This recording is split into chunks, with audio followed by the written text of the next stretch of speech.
We're starting. Good morning again, ladies and gentlemen. A very warm welcome to everyone in the room and to all attendees online as well. This is the panel session on safety and security, and so perhaps this is the safest place to be in the building, and I hope we'll have more people join us as we go along. And as I said, we have a lot of people online as well. So without much further ado, we have an interesting lineup of speakers, panelists here that I think you'll be very happy to hear from. So at AEBETI 2022 Summit. So I'm going to just start by introducing ourselves, those of us that are going to speak on this issue. I'm the moderator for the session. My name is Adeolu Idowu, and I will start off by introducing to my far left is the Honorable Justice Adenike Koka. You're very welcome, my Lord. So Justice Koka is she's a judge on the bench in Lagos State, and she's currently in her 21st year on the bench, and she has adjudicated in several divisions of the High Court, including lands, family law and probate, commercial, criminal, general civil law, and both in the Lagos and Ikeja judicial divisions. She's also held various positions as the probate judge head, and also in the family court, and also as the head assigning judge. And she has also been on the EFCC Assets Freezing Order judge, and is currently the head of the criminal division. She is also the chairman of the Prison Decongestion Committee, and she was appointed as the chairman of the review of the criminal law of Lagos State, which was an assignment that she completed in 2020. So whilst we were all in lockdown, she was working very hard. So she's a member of the Chartered Institute of Arbitrators and a fellow of the Nigerian Institute of Chartered Arbitrators, and she's also a certified mediator. And she's also a member of some local and international judicial and other associations, such as the International Bar Association Judges Forum, and Association of Women Judges, Zonta International, International Women's Society, and Women in Business. And she served in various committees in this. She's an alumnus of the University of Lagos and also of King's College, University of London. So we welcome you, my Lord, and we look forward to your contribution from the wealth of experience on this panel. And to my immediate left is Dr. Abdulrazak Balogun, who has a very interesting profile as well. He's a medical doctor, and he's also served as a member of the Lagos State House of Assembly between 2003 and 2015. And he's currently the Executive Secretary and Chief Executive Officer of the Lagos State Security Trust Fund. So Dr. Balogun is the one who manages the LSSTF, and he has a lot of knowledge and a lot of experience to bring to bear on the topics we're discussing today. He's delivered papers globally on security-related matters, and under his administration, the trust fund has received applaudable recognitions, including the Best Safety and Security Conscious State in Africa at the 13th Africa Security Watch and Awards Conference in South Africa. So he's also a member of the American Society for Industrial Security, member of the Institute of Directors of the Nigerian Medical Association, and a fellow of the Institute of Management and World Medical Association. We look forward to his contribution on this panel. To my immediate right is DCP Basi Ewa, who is ably representing the Lagos State Commissioner for Police, CP Sylvester Abiodun Alabi, who unfortunately wasn't able to be here today, but is more than ably represented by DCP Ewa. So he has told me that he's a teacher, I think, just by in terms of his what he loves to do at the police college. He joined the police 30 years ago, and he's a political science graduate of the University of Calabar. And after that, he started out as a young cadet officer in 1992. He has served in the 6 geopolitical zones of Nigeria in various capacities, and mostly in the mobile police, in the fighting arm of the police. So he's both a teacher and a fighter. And so he brings a lot of experience on two sides, and he's responsible for molding the police that we have today from a place of experience and knowledge and the passion that he holds as well for the police force.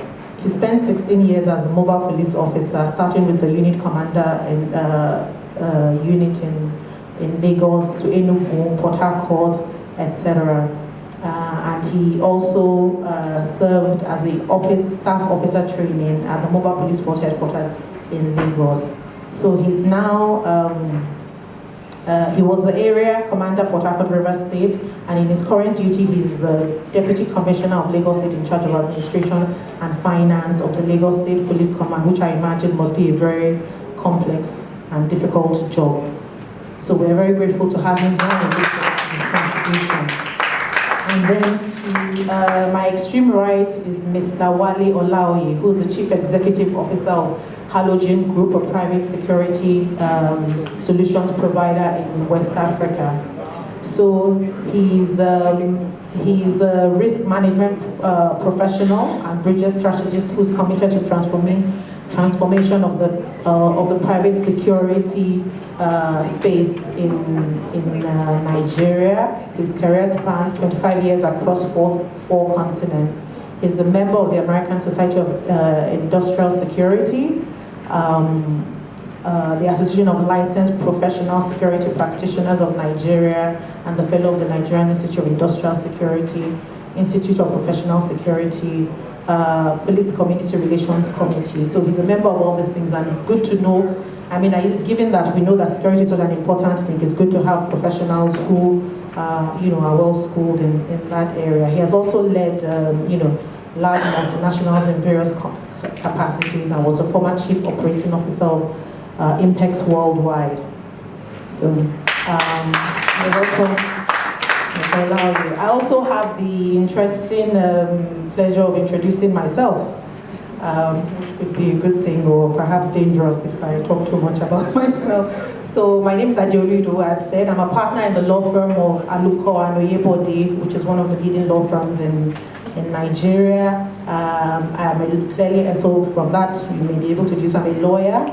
And I've been practicing in various arms, both in-house. I've worked in several companies in-house, and then also I started in Alukanoye, but I worked in-house in several companies, including MTN, Etisalat, Schlumberger, and I'm now back in where I started from in Alukanoye body.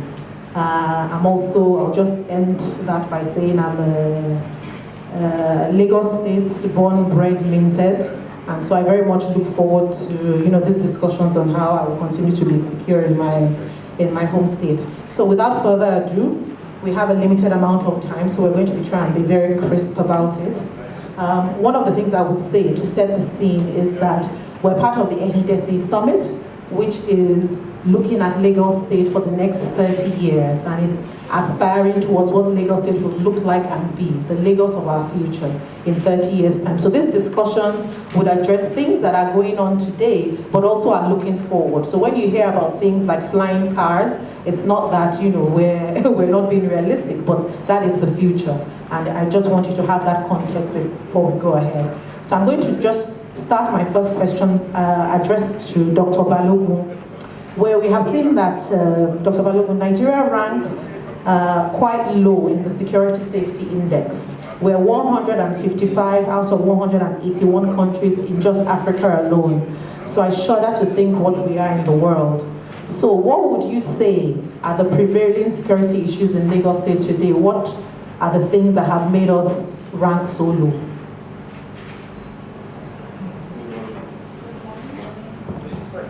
Good morning, distinguished panelists, Madam Moderator, distinguished guests, ladies and gentlemen.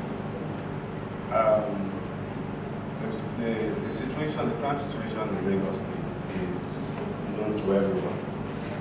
We cannot start to rule out in any order, in any form. But for me, I think I would approach it from my perspective as a civilian, somebody who lives in Lagos, who was also born and bred here. And looking at the society from when we were young to this age, it will tell you that what we see today are manifestations of the symptoms that we have in our society. We have a society where there's a lot of urban drift, there's a lot of people coming into Lagos without having anywhere to go, anywhere to live, no jobs. Education is very dismal all across the country. So people continue to come in for prosperity. And so when you come to Lagos, there's nothing to do, because again we must realize that Lagos cannot continue to carry the burden of the entire country. Lagos is highly populous, and the government also has their own responsibility to meet. And so issues of security is a manifestation, or a series of insecurity is a manifestation of these collective issues of the human security not guaranteed. People are running away because there's no food security where they're coming from, no housing, no education. So when you come to Lagos and you have a very highly populous population without all these things I've spoken about, including healthcare and all that, what you find is that people will start to find means and ways to survive. And what you find in Lagos is that, Lagos has been adjudged pretty much safe for a mega city. A mega city, as we speak, Lagos is about over 22 million people. But there are some challenges that we have. If you look at, from the geographical perspective of Lagos, it's a littoral state, it's surrounded by water, we have an international border, international airport. So all these things coming together poses challenges to our state. And so, issues that we're all familiar with, I always say that security is a question of perception. But when people live in fear, what are those fears? You come out of your road, I'm sure in your homes, some of you feel way safer than coming out of the street or getting stuck in traffic. And so that fear is there. And all other things that we speak about, cultism, why do we have cultism? Again, when some of us were going to school at a very young universities, there was nothing like cultism. I remember my university then, when they had a little bit of something like that coming up, they expelled all the students involved. And so these are vices of the society where cultism has turned into armed robbery and turned into a lot of stuff. So in my view, it is a combination of the lack of the basics of life that have manifested into crime. And when you have a prosperous state, a state where people can flourish, people can prosper, it will reduce. And that's not to say, and I have statistics of it from my angle of where I work, is that Lagos continues to attract a lot of businesses, a lot of social life, a lot of infrastructure, because in our own little space, we're doing a lot to mitigate this effect. And I dare say that in the entire state, despite our small size, despite the challenges we have, Lagos State is pretty much on top of its game. Okay, thank you, Dr. Balogun. I think that's an inspiring account of Lagos State, and I think what I take away is that a lot of the commercial issues and perhaps unemployment and the economy has been the driver for some of the insecurity we see in a very densely populated area.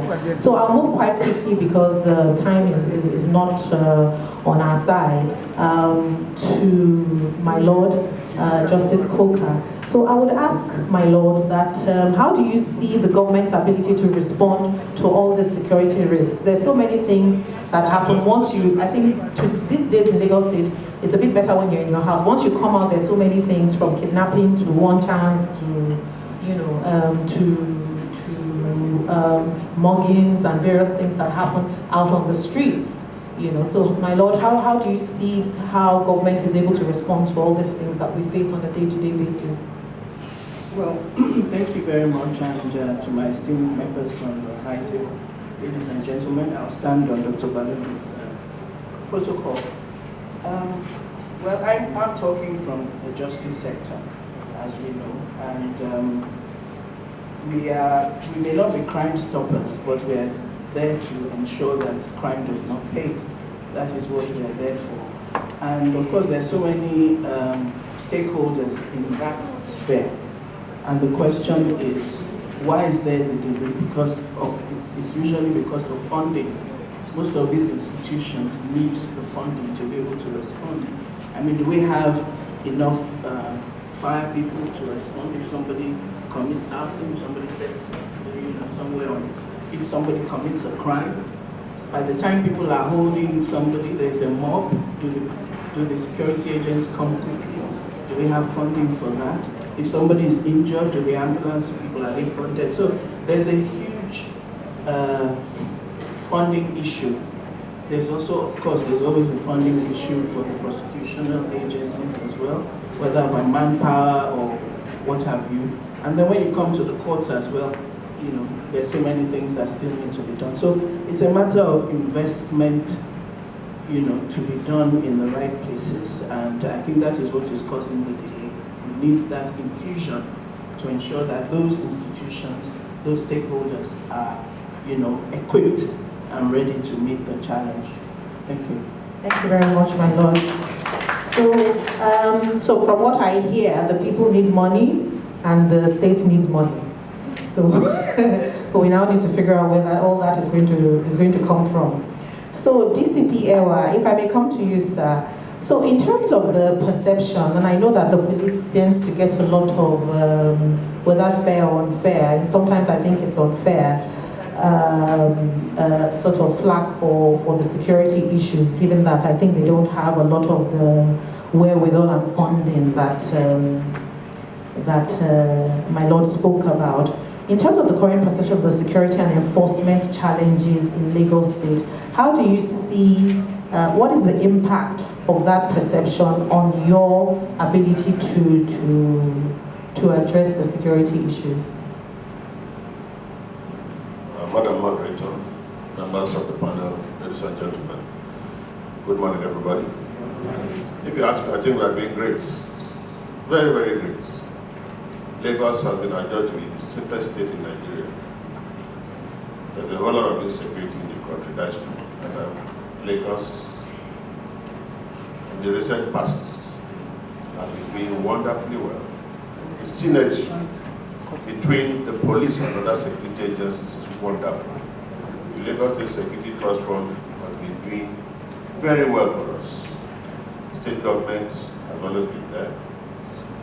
There will be challenges. Any society without challenges is not a sane society. Like Dr. Balogun said, if I take you to the highways leading into Lagos, for instance, on the average, we think we have a minimum of 100 people coming into Lagos without any aim. On the average. When we started out trying to force the ban on Okada, it wasn't an easy journey for us. Because suddenly people who thought they had a job had no job, and they became jobless. And of course, insecurity. But one thing that is very, very good to take home is we rose up to the occasion, working with other security agencies. We've been able to reduce to the barest minimum, I think, the level of insecurity. If I say we stamp it out, it is not correct, but we have reduced to the barest minimum.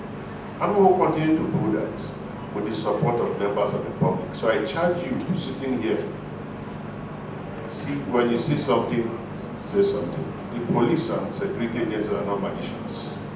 Yes, there is this belief that if you give information, maybe the person you are giving information about might be against you. But please, talk to us, the managers, from the divisional police officers to your area commanders to those of us at the headquarters.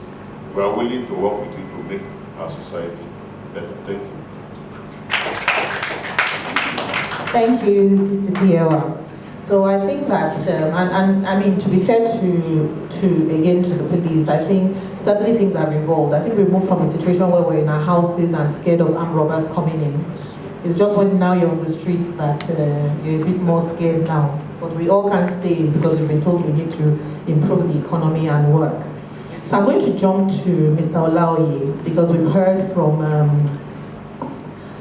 members of the panel who are either working in government or government-related organizations.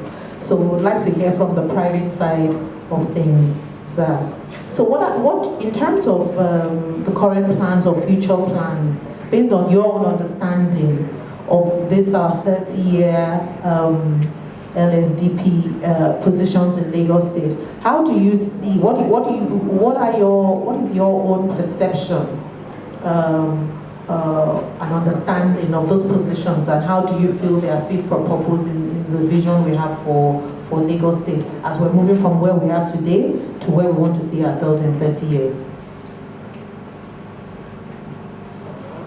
Thank you. I don't understand all these excellent protocols. Good afternoon, everybody. Again, I want to reiterate what Petro said.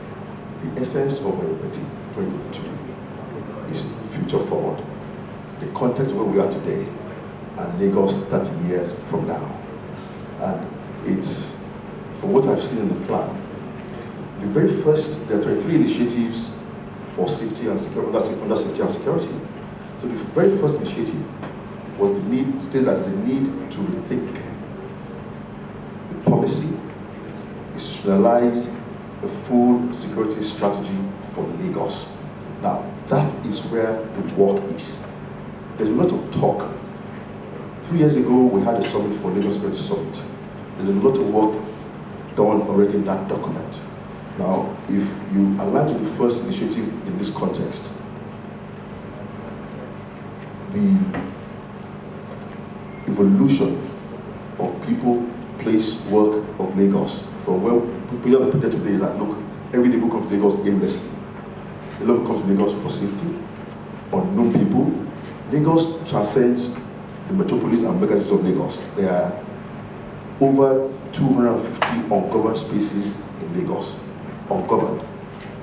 So starting from the context of a special strategy for Lagos, what needs to happen from now, from now to the next 30 years, to enable, connect the evolving of that strategy document from people, where we live, residencies, business, industry, and transportation for Lagos. There's a context to it. Every four things are important. Predictive, how do we predict this, what we call? How do we protect it? How do we prevent it? How do we protect it? And how do we respond? Why is Lagos the third least safe city in Africa today? There's certain indicators that are there. If crime is committed in Lagos, how easy are the law enforcement able to respond or prevent or arrest where that system is not in place? Any city that can commit the crime and get away with it, it will keep multiplying the effect of insecurity. So it's a holistic system that has to take the notion of the private sector involvement in the policing and safety of Lagos. Lagos has done a good job. Let me explain. Today, the plan aims to increase the police-to-citizen ratio in Lagos from 186 as of today to 381. That's what the plan says. Lagos isn't that low though? I don't feel like it's low. It's actually below the UN standard, but it's still an effort to try to double that. That's what the plan says. 30 years. Yes, it's low for 30 years. I'll contextualize it. Now, Lagos has taken a step already to say, look, they have neighborhood watch. We have the Kai, they have the Kai brigade. Now you have private security in 1 in 20 streets in Lagos. There's invisibility. So how do we create a framework where all of these can be harnessed and brought together under a structure that helps to increase that ratio beyond the policing ratio? That has to go to that strategy document. So how do we also elevate? Today we're talking of kidnapping. By the way, what you said, armed robberies won't come again. Why? Because If you come to a house and rob you in Lagos, what do you find? You want to take TV away, you want to take money, you won't find cash. It's not cashless, it's now virtual. It takes you to the ATM That's machine. it. So the risk has gone there. So speaking about that, so in this whole context, what the missing link from that thing is, Lagos State government have also done a very good job to at least do this and begin to look at and embrace e-government. You can imagine what that means in elevated risk for e-governance. MTN has launched 5G just this month. What would that be? What does that speak to safety of Lagos? Now you have cameras, street level cameras in Lagos, it's an attempt. But coming about capacity building, that's integrated. How do we need to change, back to the core question, the security training and capacity for law enforcement in Lagos. There has to be an integrated framework that brings the practice of private operators into the sphere of Lagos State government to integrate with the attempt that Lagos is doing across those 4 domains of mobile watch, car brigade, even last mile, police, and private sector.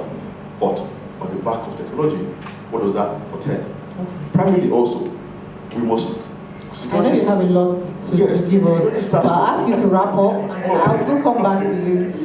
So 2 things again, back to the question the doctor raised. If you don't know where anybody lives, how can you protect the country? Or how can you protect the space? So there has to be a deliberate attempt to address system. Every street known, every house numbered, no one in Lagos, everyone in Lagos will tie to an address, a database. The plan seeks to address that. Look at the plan itself. It seeks to look at enumeration for people, for buildings, and for who and who in Lagos. It's a huge task. But where we are, who will come, of course, will continue being there, who will talk to Lagos, but the investment in knowing who is who, no matter where they come from, it has to be taken seriously. Okay. That's where it starts from by design. Thank you. Thank you very much. An interesting point there, and this is where I sometimes worry, because yes, the data gathering is important, and I'll just throw it to perhaps, I'm not sure who, not really a question, but there's also data security, because I feel there's a lot of data that's collected and you're not sure it's being kept well. So that's another thing for the security, whether for government to consider that if I give you my information, you must assure me that that information is secure. It doesn't get into the wrong hands. So I'll go to my Lord Justice Coker and say, so in the context of all the regulations and policies that have been outlined in the development plan, and given your own experience, Ma, you've been through so many arms of the judiciary in terms of the divisions in the courts. Do you feel that they have identified the security challenges successfully? And I think even the courts themselves, I remember last year in the NSAS, the court itself was so vulnerable to physical attack, and that attack translated into even all your documents, your records, and so many things, and you still haven't recovered till today. So Ma, I just wonder if you feel that there's what has been set out has already addressed it. Thank you for that question. But first of all, I must align myself with the DCP so that I don't sound like a dampener to say that Lagos State has actually, the policing in Lagos State has improved. I mean, we can't move away from there. But going back to the issue of the courts, and the issue of what we're doing, yes, I think the plan has addressed it, because the new courts are going to have CCTV, there's going to be more policing around the courts and all that. But as we know, we have so many laws. I was listening to another forum earlier on before we came on, and there's another bill being discussed. But there's so many laws on the ground. What are we doing about enforcement? I think that is where, because Mr. Olaoye has identified that, these are the issues, how do we make sure that people, are monitored, and as you said, there's a data collection, how do we know that it's safe and all that. But the issue is, crime is going on, and we need to deter it, we need to prevent it, and we need to show that it doesn't pay. And that's where we come in to say there must be a zero tolerance. But how do you get to that zero tolerance? There has to be enforcement. So it's not just, I'm not just saying funding, as I said earlier on, for the sake of funding, but the security agencies need to be up and doing. How is the sheriff's department in the court when there's a judgment? You know, how do we make sure people obey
how do we ensure that people who committed those crimes during the NSAS period are dealt with, to show that this is not the sort of thing that should happen in Lagos State. So, but I must tell you that there have been a lot of trainings, as Mr. Olawi has asked, but the main issue is the ingress and egress into the space. There needs to be a better security system, definitely, in the courts.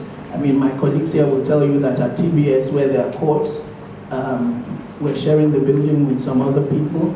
They brought, the prison people brought, the correctional facilities, sorry, that's what they're called now. They brought some people to the court the other day, and somebody tried to escape, and there was pandemonium, So this is what we're saying. We're not saying that it's funding for the sake of funding, but we need to make sure that these people are properly trained, that the trainings are there, that people are aware that CCTV cameras are all over the place. When we have cases as well, we need to be sure that the forensics are collected properly.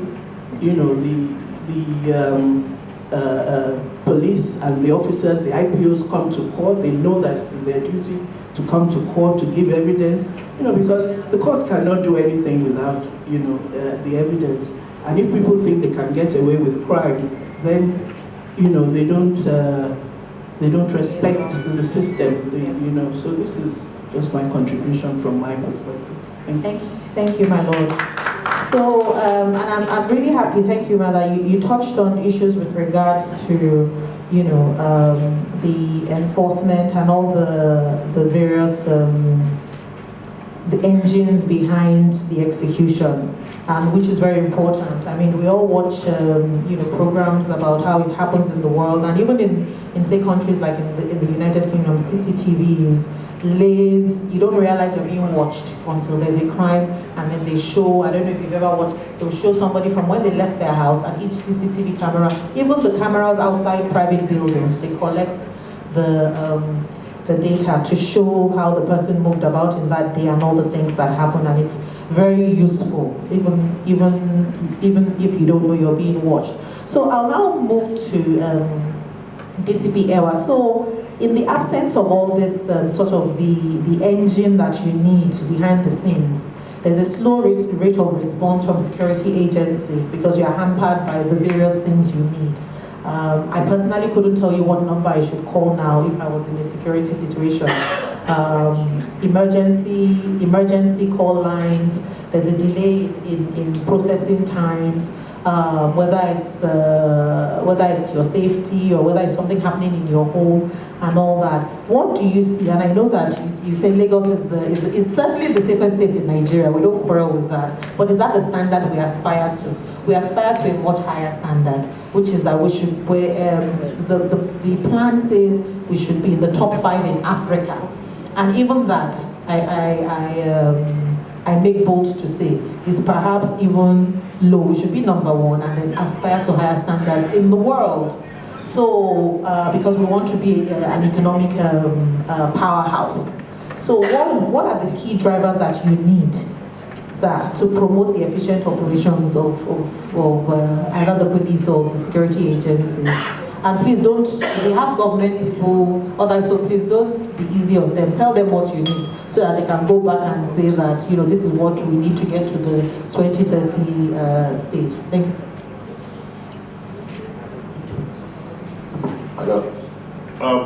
Thank you very much, Madam Moderator. I'm going to sum it up with just one word. The political will to do the right thing. They are all seated here, they know. If we want this country to become the best, the people concerned, those who are charged with governing us, know what to do. As police officers, I know what is expected of me. You, as a lawyer, you know what the society expects from you. The question remains, are political masters ready to provide a platform for you and me to excel? If they are ready to provide a platform, we are ready to work. Why should I arrest somebody and somebody is calling me, asking me, that's my boy? For God's sake, how do you expect us to work? How do you expect us to work in such environments? If the politicians do their bit, everybody seated here would Obi is Obi, then Nigeria will be better. That's my suggestion. Thank you. Please stand to the point. I think there's not much left to say, and I think we have very powerful people in the room. There's some people in the room who I know will take this this message to the right quarters, and as you already said, they even know the message doesn't even really need to go further. So we hope that we're going to get that, and we also as followers, I think there's more, because the person calling sometimes that says my boy is a follower as opposed to even in government. So I think we the population also get what we deserve. So it's a collective responsibility, but the leaders must certainly, push further. So Dr. Balogun, so that you don't feel neglected. So let me look for a difficult question for you. So how can private sector collaboration help in the upgrade of the current security infrastructure? And I would say that because you received an award saying that Lagos State is one of the best in South Africa. And well, South Africa maybe, I know Johannesburg is one of the worst cities, I think, in the world. So perhaps that's why the bar was low. But I mean, it's also perception as well. And we also know Lagos State is the best in Nigeria, but we also know we can do better. So what do you think private sector can do? And I know that LSSDF works, you sort of work very closely with the private sector, the banks particularly. Thank you once again, distinguished guests. Before I go to that, I also want to reiterate what the DCV has said. The will is very, very important to achieve our collective goal. And we're talking about planning for the next 30 years. We must always remember one thing, that Lagos is constrained in so many ways because of our constitution. There's a limit. You can have all the plans in the world. Once it clashes with the constitution, it becomes a challenge. This is some of the things we are facing. If Lagos had its constitution or was independent, I'm sure we would have lived way, way higher than where we are today. So the private sector collaboration, I think, is just a general thing that we must, first of all, agree amongst ourselves, that do we want a safe and secure city, or we just want to scratch the surface? Because government, I mean, most of the time people say government, and government is not a person. It's all of us that has just surrendered our powers to a few of us to administer on behalf. So I think we must collaborate collectively. Lagos State, like in all parts of our lives, have continued to carry the burden of Nigeria. The Security Trust Fund that was created back in 2007 by legislation of Lagos House, I was a member then, that was our first legislation we passed in Lagos State. We were under a very hostile administration then at that time, very hostile. And we realized that if we want a prosperous state, we needed to do something urgently about the security situation of Lagos. And so we went around creating this Security Trust Fund. 15 years after, a lot of states have copied, even though they failed. The federal government too has copied it. I don't see how it's going to work because of the system they created. We created a system where it's a public-private partnership, where people and corporations would voluntarily donate to the trust fund, and we support the security agencies. DCP has said it. And when we created that law at that time, it wasn't a sunset law. It wasn't something that we felt after 5 years we can do without. We envisioned that, well, maybe things will get better. But 15 years after, it's still very, very important in the country and in our state. And so the collaboration is such that we must be ready to support security in Lagos State. All over the world, most social services are no longer free. You pay for your waste disposal, you pay for transportation, you pay for one way or the other, even the fire service and all that. There are tokens and ways and means that people pay for those things. Because they're negligible or very small, you don't notice it. But people pay for it. So we're saying that we must be ready to support a structure that works, We have a provision in our law that provides for levies. If we can have a steady stream of income, we'll be able to provide our security agencies with the best technologies money can afford, because we know them, we see them. We see it all over the world. There's nowhere in the world where you expect that police officers will be enough to combat crime. No. But there are technologies all over, not even CCTV. There are things up there that you just think is probably a balloon flying, but it's monitoring everything we're doing and reporting back to base. So we know what to do. Lagos is always in the front of these things. But we're saying now that more than ever, inflation has a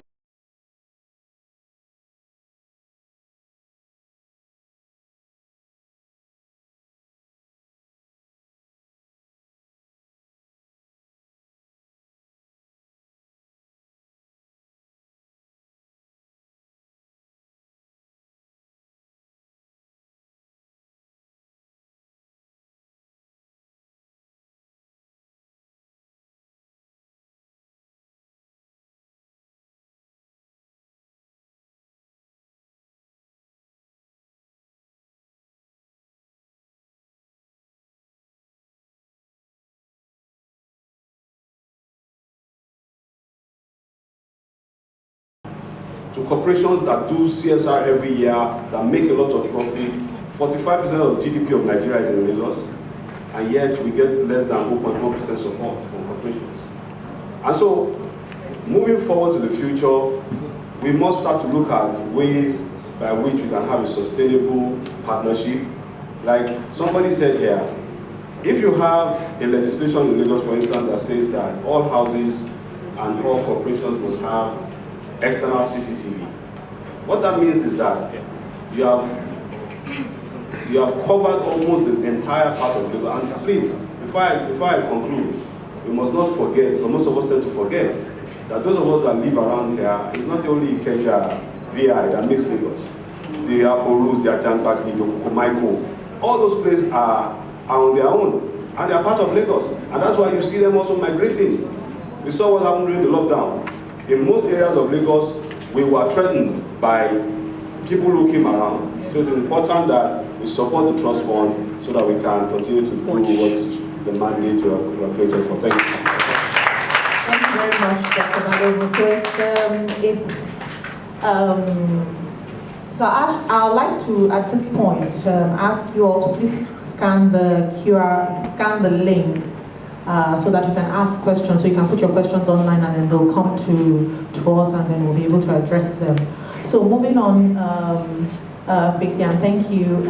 I don't know that our cars don't last up to 6 years. I think now we have to stretch them for 16 or even more. There's some cars that you can tell that they're older than people who have graduated from university. So I think CCTV is certainly a good thing. But there's so much cost and data and all that involved that I don't know if that burden can be on individuals, but certainly corporations, some corporations perhaps to some extent. So I'll then move on to Mr. Olaoye, who I know has a lot of thoughts on this. I personally see Lagos as an area, as a state that, again, it's such a hub of activity, a hub of business, a hub of entertainment. I call it Las Lagos. It's the future Las Vegas. We like to party so much. Let's make money out of it. Let people come, and people do come. People come from Kenya, from South Africa. They come and do, bridal showers, do some holidays in Lagos. So we need the infrastructure. So what do you say about this and, the future Lagos, and I can see also that this whoever wants to protect these people and, take taxes and all that from them to, again, pay more salaries to the police. So what are your own thoughts as to how the current plan gets us to this vision of Lagos that we want? Thank you. Doctor says something that is very important. Security transcends the CBDs and all of that, and the very nature of Lagos, as I tried to speak. From Badagry to Festac, there are several ungoverned spaces there and disjointed urban land use dynamics. So the plan for Lagos, the physical plan of Lagos, the building approval system for Lagos, the citizen registration process in Lagos. You asked a question around what happens to the standards around the NIDA requirement, NDPR. It's a standard that every organization must adhere to regarding data. I believe Lagos State already adhere to that, can adhere to that. So, you mentioned CCTV. These things, CCTV on its own can do nothing if there is no integration of that to an identity management system. So, security starts from knowing who we are and sparing no cost in making sure that happens. So 30 years from now, should no longer be a problem in Lagos. Why? The CCTV, that if you look at the plan says something, I think the initiative 15 and 18 on the security says that the entire emergency response system for Lagos should be looked from the perception of people enumeration, then emergency services, with integration and vision of private sector involvement. Already as I speak, certain communities and companies and nations are already paying for that through companies like ours, because we have response services to some clients and some companies and some individuals, including ambulance services. So if you look at the 30 years from now, what should that look like? Everyone in Lagos should be able to depress the button or make a call to receive emergency services. 30 years is a long time. So how do we deliberately plan for that? CTV, again, we said, is nothing without integration. People, today in Lagos, people now put into own estates, design estates, right to buildings. There must be legislation. You cannot have a design for a housing estate in Lagos as a developer without having a security risk impact assessment of your development. It must cost you money. And integral to that is that you must design safety, public safety, many services into your design. That can be driven with private sector, and the greater Lagos part of this is can be integrated for allow government to also integrate those common designs. So it is, again, so all these things has to be, we need to envision 30 years ahead. Will we have cars as we have today, driverless cars, will hit the roads 5 years from now? So 20 years from now, naturally it should be Lagos. So what are the scenarios that we need to create from this plan to envision living a life 30 years from now? So from urban land use planning for Lagos, it must be integrated and we're embedded with security impact assessment and plan by design and how technology now enables that to happen. And lastly, again, I go back to that first initiative. So we're talking about predictive.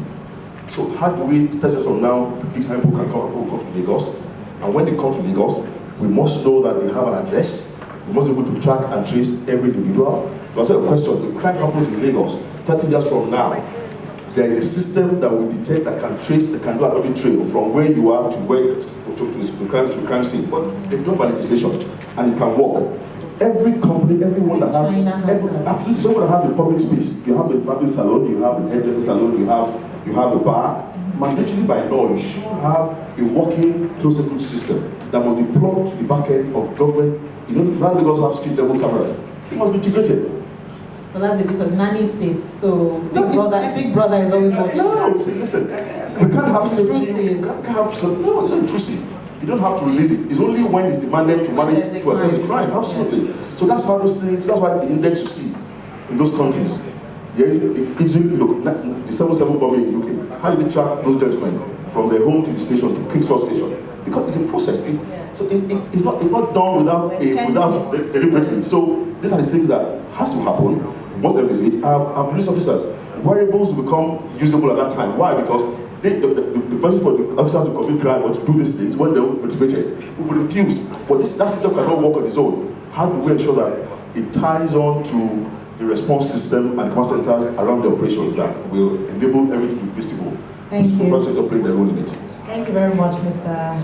Alaoye. So do we have questions from the audience? I think where's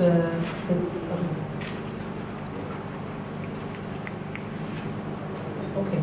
So I see, did you put your questions online or you just want to ask it for, okay, so I've noted that. So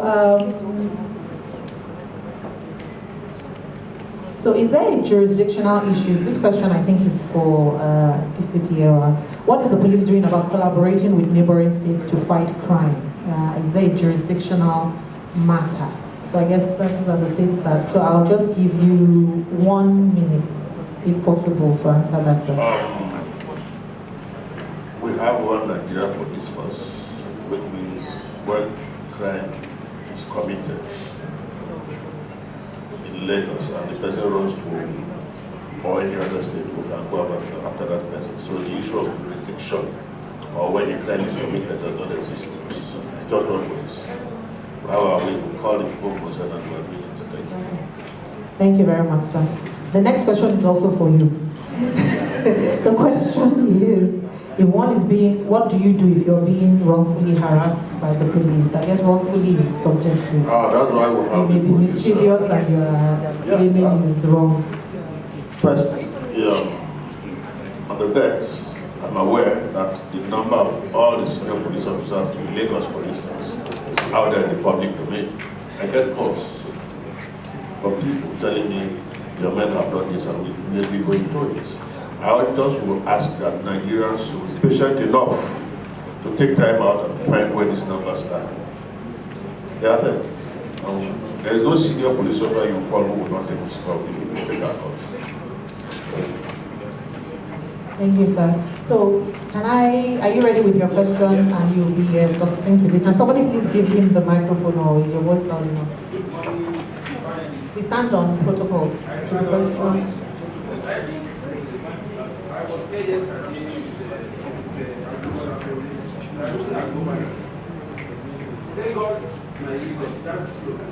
Why is it possible for an Okada rider to drive one way, even in the heart of VI, and to do like this to the multi-billionaire, and everybody drive past? The same Okada man today taken to UK can never try that. The incentive to commit crime is high. Why? Because the people that... Are you answering your own question? Why is it possible for people that are not influential to break law and not doing around? That's number one. Number two, Mr. Olaoye has already said something. Security is something that can be tackled through perception. If people perceive that, for example, if I go to an urban environment, there are some things I expect, it will not happen. There are some things that ordinarily should be in our psychology, it will never happen. When those little things are addressed, then we can go ahead. Why is it difficult for the government to address the little crime? Those are my thoughts. Okay, so I think perhaps that's a question I'll ask my Lord to perhaps address, even though you answered a lot of it yourself, but perhaps she'll just round it off. Very quickly, I just want to borrow from, thank you, Ms. Moderator.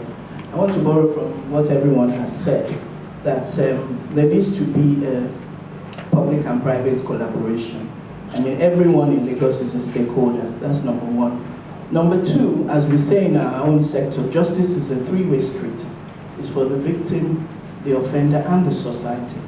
And as the speaker said, perception is very, very important. If people perceive that they can break crime and commit crime or break the laws and get away with it, they will continue to do so. So it is the responsibility of everyone, like also DCP said. If you see something, report it. You know, we are all in this together. So what I would say is that we need to strengthen, as I said from the onset, all the apparatus of all the relevant stakeholders. I mean, we are doing that in Lagos State.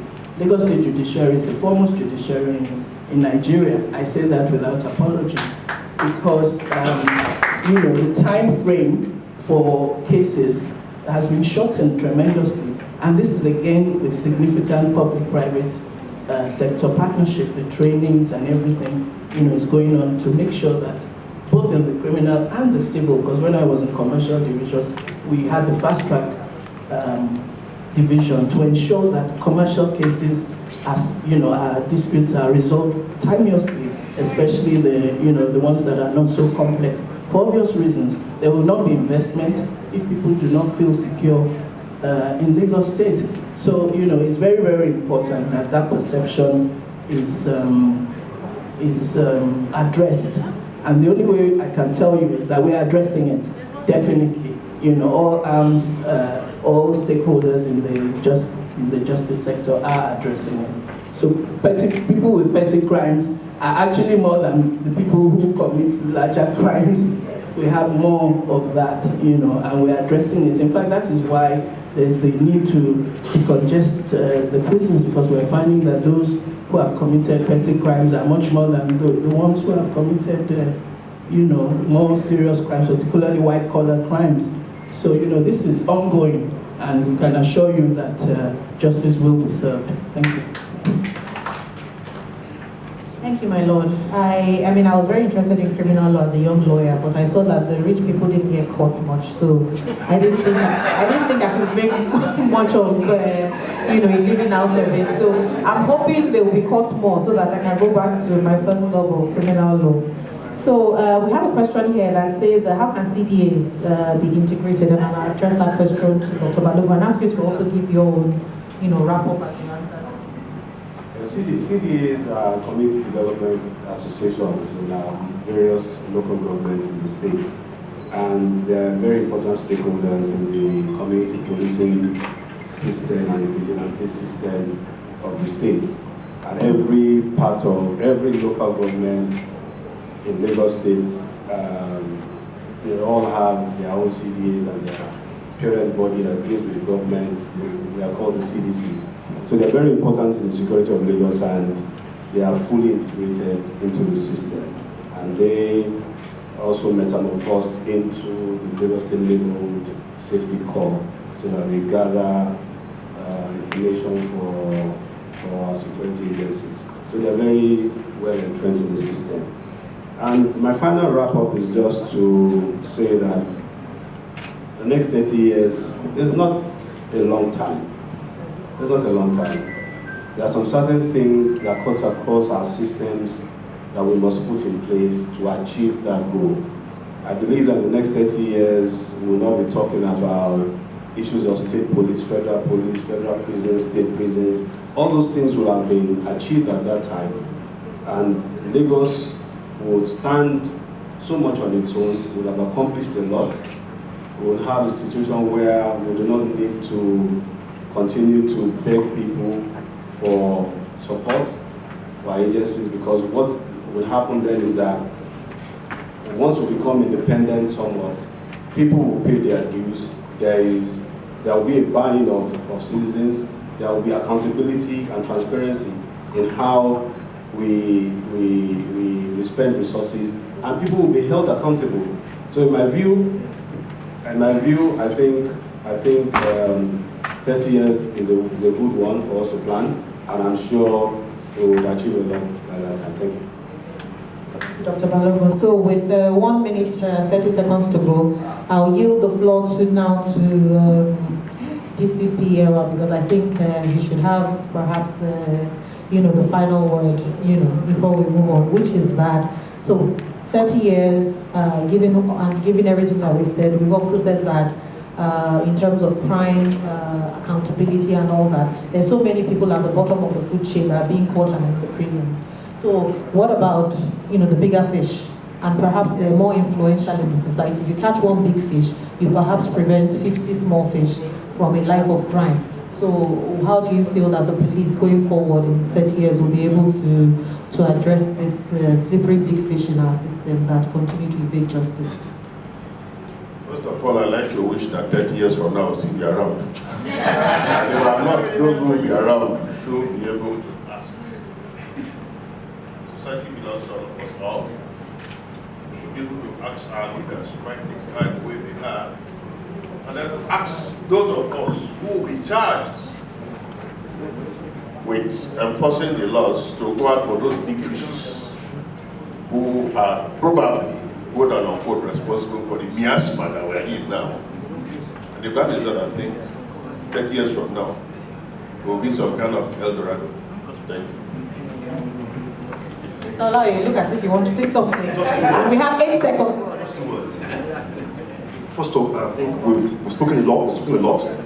The first initiative is strategy document for Lagos security, for Lagos 30 years from now, security strategy document. Very vital. It must be the first initiative to be attacked nicely.